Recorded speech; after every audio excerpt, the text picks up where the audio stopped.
महाराज जी, श्री जी कृपा से ये दास बेंगलोर में बीटेक कर रहा है। महाराज जी, यहाँ का एक अनुभव मेरे मन में बहुत गहराई से मेरे को विचलित कर रहा है। महाराज जी ये कहना चाह रहे हैं कि पूरी ईमानदारी और मेहनत से पढ़ाई करते हैं, बट कुछ दूसरे विद्यार्थी हैं जो धोखाधड़ी चीटिंग करके अच्छे मार्क प्राप्त कर लेते हैं। आपको क्या मतलब है? आपको अपने सच्चाई से पढ़ाई से मतलब है। वो ले जाते हैं, वो अच्छी पदवी में पहुंच जाते हैं तो उनका पतन होगा, तुम्हारा नहीं। हमारी बात समझना। जिस दिन उनकी बेईमानी वाली बुद्धि, वो चाहे जिस पदवी में पहुंचे, तो जरूरी नहीं है कि कोई बेईमानी करके अच्छी सर्टिफिकेट बनवाकर अच्छी ग्रेजुएट पदवी में जा रहा है तो वो सुखी ही रहेगा। नहीं बच्चा, तुम मेहनत से पढ़ रहे हो, तुम ठोस हो, तुम जहां खड़े होगे वहां तुम ठोस ही रहोगे, पोले नहीं रहोगे। सत्य सत्य ही रहता है और असत्य को बहुत ऊंचाई से पटका जाता है, ये भी ध्यान रखना, बहुत ऊंचाई से। हाँ, हम ओरिजिनल रहे, नकली न बने। हम अच्छी पढ़ाई पढ़े, अपनी पढ़ाई के नंबर अपने भाग्य के अनुसार जो हमारी उन्नति हो रही है उसमें संतुष्ट रहना सीखे। हम ये देख करके बहुत तो परेशानियां हम बाहर से मोल लेते हैं, नहीं लेते ये सब देख करके। नहीं, हमको खुशी होना है अपने में कि मैं ईमानदारी से ठीक से चल रहा हूं, धर्म से चल रहा हूं। अगर मैं नई उन्नति को प्राप्त हो रहा हूं तो मेरी ईमानदारी मेरी उन्नति है, और इसकी बेईमानी एक दिन इसको पतन में ले जाएगी, पक्का ले जाएगी, पक्का ले जाएगी। क्योंकि बुद्धि है ला, वो फ्रॉड बुद्धि रही, करेगी फ्रॉड और फंसेगी पक्का। और ईमानदारी से हमें लगता है कि ईमानदारी जो है वो दूसरों के सामने हम उसको प्रमाणित करें या ना करें, हमारे हृदय को शीतल बनाती रहेगी। धर्म अपने हृदय को, और जा हमारा हृदय मस्त है यार, तो तुम कुछ भी कहो क्या फर्क पड़ता है। और हम मस्त नहीं है तो फिर कुछ भी कहो। कोई आज का आदमी जो है ना, पेट भूखा है और ऊपर से घी लगा के चलना चाहता है, समझ रहे? कि हलवा पा के आए, ऐसा आदमी है आज का।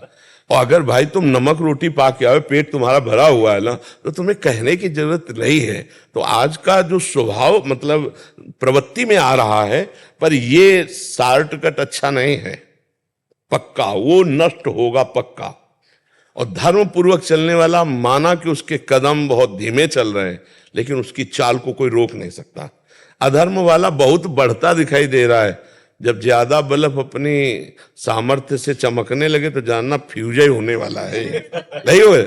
तो इसलिए तुम निराश तो हो मत, धर्म से चलो। को जैसे एग्जाम होता है तो एग्जाम में हम तो मेहनत से पढ़ के जाते हैं पूरा, और तुम्हें दूसरे को क्यों देखना है? हमारी चीज देखना नहीं है। जैसे वो लोग क्या करते हैं, पहले तो पेपर बनाएंगे और घड़ी और फोन वगैरह लेके जाते हैं। हमने टीचर से भी बोला है। नहीं, हम ये कह रहे तुम उनके सुधार क्षेत्र के अधिकारी हो क्या? हमारी सुधार की बात नहीं है। जैसे अभी यहाँ बात खत्म हो गई, मुझे मतलब नहीं कि वो चीटिंग कर रहा है कि नहीं कर रहा है, लेकिन फिर जब पेपर का रिजल्ट आता है तो वो मुझे नीचे दिखाते हैं कि तुम्हारे दुगो इतने कम आए, मेरे तो तुम्हें अपने पे विश्वास नहीं है, तुम्हें अपनी पढ़ाई पर विश्वास नहीं है। लेकिन थोड़ा हिल जाता है। नहीं, हमको कोई हिला सके, हमें ऐसे नहीं, हमको ऐसे बनना है कि हम सामने वाले को अपनी सच्चाई का चमत्कार दिखा सके, पक्का मानना।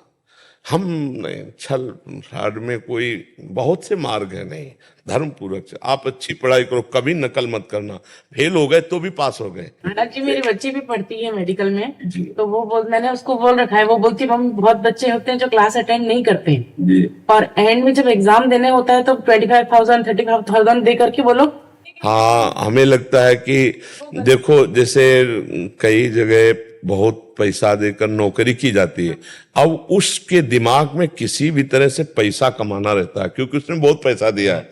अब फिर वो पकड़ जाता है तो उसकी पदवी भी जाती है, और मतलब हाँ, मतलब बहुत बहुत बुरी। हमें लगता है कि सही ढंग से यदि चला जाए तो बहुत जीवन सुखी रहेगा। अब जिन लोगों के दिमाग में बैठ गया है कि किसी भी तरह से उन्नति प्राप्त करेंगे, तो हम ये भी कहते हैं कि माना कुछ समय तक आप उन्नति में रहेंगे, लेकिन परिणाम आपका बहुत बुरा होगा। यदि तज्ञे विस्मृ, देखो शास्त्र कभी झूठे नहीं होते, आप समझना। शास्त्र हमारा कहता है यदि तज्ञे विस्मृ परिणामे अमृतोपमम। तुम्हारी जो शुरुआत है वो तुम्हारी विष जैसी है, लेकिन तुम्हारा परिणाम अमृत जैसा होगा। और ये जो असत क्रियाएं हैं इनमें यद तज्ञ अमृतोपमम, तो परिणामे विस्तृत। जैसे पराई बहन बेटी की तरफ गंदी तरफ दृष्टि रखना, ये सब दूसरे की संपत्ति को छीन लेना, ये सब अमृत जैसा लगता है, लेकिन इसका परिणाम विष होगा। अब 4 बजे उठकर नहा धोकर माला जपना, इसके बाद अपनी पढ़ाई पढ़ना, और ये विष जैसा लगता है, लेकिन इसका परिणाम अमृत जैसा होगा। तो आधार्मिक प्रवृत्तियों की शुरुआत अमृत जैसी लगती है और उनका परिणाम विष होता है, और धार्मिक और सत्य का मार्ग प्रारंभ विष जैसा लगता है, लेकिन इनका परिणाम अमृत हो। तो हमें लगता है अगर परिणाम अच्छा निकले तो बढ़िया बात है।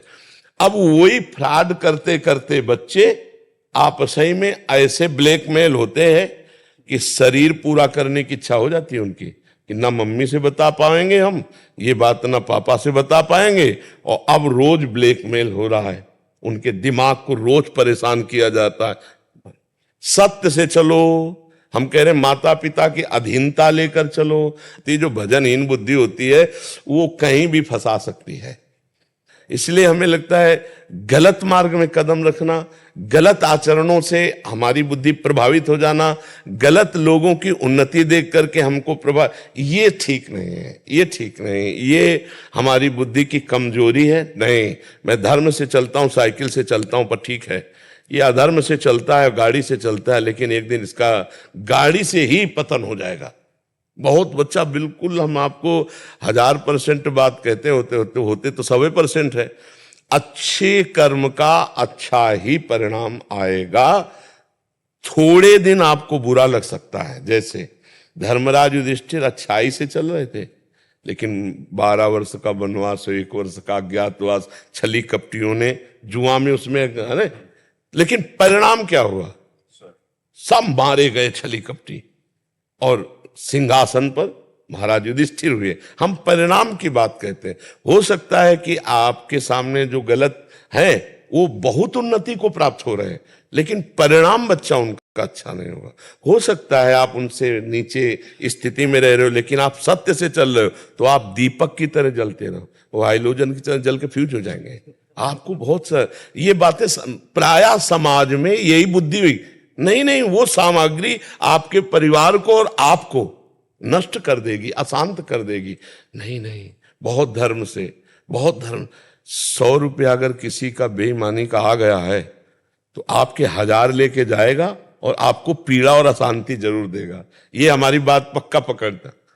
अगर आप धर्म से चलोगे तो आप सुखी रहोगे। नमक रोटी खा के नींद की गोली नहीं खानी पड़ेगी।